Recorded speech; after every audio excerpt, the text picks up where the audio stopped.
Dia hanya mengucapkan satu kata.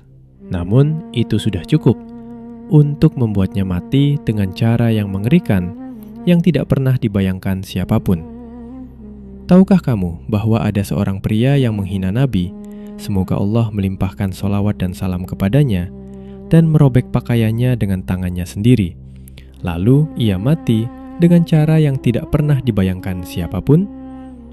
Sebuah kisah yang membuat bulu kudukmu berdiri. Kisah tentang doa yang dikabulkan di depan mata manusia. Kisah yang belum pernah diceritakan sebagaimana seharusnya. Siapakah pria itu? Apa yang terjadi pada malam itu? Dan apa yang bisa kita pelajari dari kisah ini hari ini? Tetaplah bersamaku sampai akhir, karena apa yang akan kamu dengar akan melekat lama dalam ingatanmu. Selamat datang di saluran Yusuf Saputra Stories. Untuk memahami kisah ini dengan baik, kita harus kembali hidup di Mekah sebelum masa kenabian. Mekah bukan sekedar kota, ia adalah pusat seluruh jazirah Arab. Di sana ada Ka'bah yang mulia, perdagangan Quraisy, serta kehormatan, nasab, dan kebanggaan suku. Quraisy membagi kepemimpinan di antara keluarga-keluarga besar mereka, dan salah satu yang paling menonjol adalah Bani Hashim. Di Bani Hashim lahir Muhammad, semoga Allah melimpahkan sholawat dan salam kepadanya. Dan dalam kabilah yang sama, bahkan dari keluarga yang sama, ada seorang pria bernama Abdul Uzza bin Abdul Muttalib, paman Nabi, semoga Allah melimpahkan sholawat dan salam kepadanya dari pihak ayah. Orang-orang mengenalnya dengan julukan Abu Lahab. Anehnya, orang yang paling dekat secara nasab kadang justru menjadi musuh paling keras. Namun kisah ini tidak dimulai dengan permusuhan, melainkan dimulai dengan kebahagiaan. Ya, kamu tidak salah dengar. Abu Lahab yang disebut dalam satu surat penuh di dalam Al-Quran adalah orang yang dahulu sangat bergembira atas kelahiran Nabi, semoga Allah melimpahkan sholawat dan salam kepadanya, dengan kegembiraan yang belum pernah ia rasakan sebelumnya. Bagaimana bisa? Ketika Nabi, semoga Allah melimpahkan sholawat dan salam kepadanya, lahir pada malam hari, budak perempuan Abu Lahab yang bernama Suwaibah datang berlari kepadanya. Ia memberi kabar, "Wahai tuanku, saudaramu Abdullah telah dikaruniai seorang anak laki-laki." Abu Lahab sangat bergembira. Dalam momen kebahagiaan murni tanpa perhitungan, ia memberi isyarat dengan tangannya dan berkata, "Engkau bebas." Ia memerdekakannya. Ia membebaskan seorang budak dalam satu momen, hanya karena Muhammad, semoga Allah melimpahkan sholawat dan salam kepadanya, lahir. Disebutkan oleh para ahli sejarah bahwa perbuatan ini memberinya sedikit manfaat. Diriwayatkan bahwa siksaannya diringankan setiap hari Senin, hari kelahiran Nabi, semoga Allah melimpahkan sholawat dan salam kepadanya, karena ia memerdekakan Suwaibah sebagai ungkapan kegembiraan. Riwayat ini disebutkan oleh Ibnu Katsir dan yang lainnya. Berhentilah sejenak dan renungkan.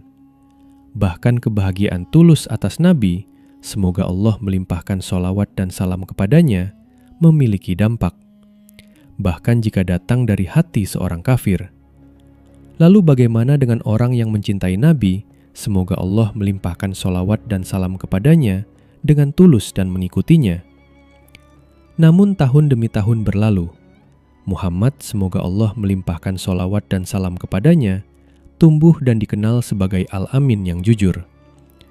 Lalu datanglah masa kenabian. Beliau mengumumkan Islam, dan disinilah Abu Lahab berubah, dari paman yang bahagia menjadi musuh yang keras. Mengapa? Karena Abu Lahab melihat bahwa Islam mengancam segala yang ia miliki, kepemimpinan, perdagangan, kedudukan di Quraisy, dan penyembahan berhala. Ia pun mengikuti Nabi, semoga Allah melimpahkan sholawat dan salam kepadanya, di pasar-pasar dan berkata kepada orang-orang, "Jangan dengarkan dia pendusta, dia penyihir." Istrinya, Ummu Jamil, saudari Abu Sufyan, tidak kalah permusuhannya. Ia membawa duri dan meletakkannya di jalan Nabi, semoga Allah melimpahkan sholawat dan salam kepadanya pada malam hari. Maka turunlah firman Allah tentang keduanya. Tabbat yada abi lahabin wa tabb. Ma aghna anhu maluhu wa ma kasab. Dan tentang istrinya, وامرأته حمالة الحطب في جيدها حبل من مسد. di rumah yang penuh permusuhan terhadap Islam ini, lahirlah dua anak, Utbah dan Utaibah. Dan hari ini kita fokus pada yang kedua, Utaibah. Sebelum kenabian, hubungan antara keluarga Nabi, semoga Allah melimpahkan sholawat dan salam kepadanya, dan keluarga Abu Lahab adalah hubungan keluarga yang normal. Utbah menikahi Ruqayyah, putri Nabi, semoga Allah melimpahkan sholawat dan salam kepadanya. Dan Utaibah menikahi Ummu Kulsum, putri Nabi, semoga Allah melimpahkan sholawat dan salam kepadanya. Orang-orang Mekah melihat keluarga Muhammad, semoga Allah melimpahkan sholawat dan salam kepadanya, sebagai simbol kehormatan dan kemuliaan. Karena sebelum kenabian, beliau dikenal sebagai Al-Amin. Namun ketika Islam datang, semuanya berubah. Saat Nabi, semoga Allah melimpahkan sholawat dan salam kepadanya, mengumumkan Islam, Abu Lahab sangat marah. Bagaimana mungkin keponakannya menjadi Nabi? Bagaimana mungkin ia mengaku menerima wahyu? Ia melihat Islam akan menghancurkan sistem sosial Mekah. Maka ia memerintahkan kedua putranya, ceraikan putri-putri Muhammad. Dan mereka pun taat. Utbah menceraikan Ruqayyah, dan Utaibah menceraikan Ummu Kulsum. Bayangkan ini, orang yang dulu bergembira atas kelahiran Nabi, semoga Allah melimpahkan sholawat dan salam kepadanya, adalah orang yang sama yang memerintahkan menceraikan putrinya. Namun Nabi, semoga Allah melimpahkan sholawat dan salam kepadanya, bersabar. Setelah itu, Ruqayyah menikah dengan Utsman bin Affan. Dan setelah ia wafat, Nabi, semoga Allah melimpahkan sholawat dan salam kepadanya, menikahkan Ummu Kulsum dengannya. Karena itu, Utsman dijuluki Dzunnurain. Namun Utaibah tidak berhenti di situ. Suatu hari ia datang kepada Nabi, semoga Allah melimpahkan sholawat dan salam kepadanya. Bukan untuk berbicara, tapi untuk menghina. Ia mengucapkan kata-kata yang sangat buruk. Kemudian ia melakukan sesuatu yang jarang dilakukan orang lain. Ia meludah ke arah Nabi, semoga Allah melimpahkan sholawat dan salam kepadanya, dan merobek pakaian beliau. Bagaimana respon Nabi, semoga Allah melimpahkan sholawat dan salam kepadanya? Beliau tidak berteriak, tidak membalas dengan kekerasan. Beliau mengangkat tangannya ke langit dan berdoa, "Ya Allah, kirimkan kepadanya seekor anjing dari anjing-anjingmu." Satu doa dari hati yang terluka namun bersandar kepada Allah. Ketika Abu Lahab mendengar doa itu, ia takut. Mengapa? Karena dalam hatinya ia tahu Nabi, semoga Allah melimpahkan sholawat dan salam kepadanya, tidak pernah berdusta. Dan doanya dikabulkan. Ketika rombongan dagang menuju Syam berangkat, Abu Lahab dan Utaibah ikut serta. Ia berkata kepada rombongan, "Aku khawatir terhadap anakku karena doa Muhammad. Tolong jangan biarkan dia sendirian." Perhatikan ini, orang yang menyebut Nabi pendusta justru takut akan doanya. Mereka tiba di daerah Az-Zarqa di Syam. Saat malam tiba, Abu Lahab meminta orang-orang untuk melindungi anaknya.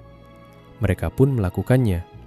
Utaibah tidur di tengah-tengah rombongan, seolah tidak ada bahaya. Namun di tengah malam, seekor singa datang. Ia berjalan di antara mereka, melewati semua orang, dan langsung menuju Utaibah, lalu membunuhnya. Para ahli sejarah meriwayatkan kisah ini untuk satu pelajaran besar. Sehebat apapun perlindungan manusia, tidak akan mampu menolak takdir Allah. Di sanalah akhir Utaibah, jauh dari Mekah, dengan cara yang tak pernah dibayangkan. Dan Abu Lahab tidak mengambil pelajaran.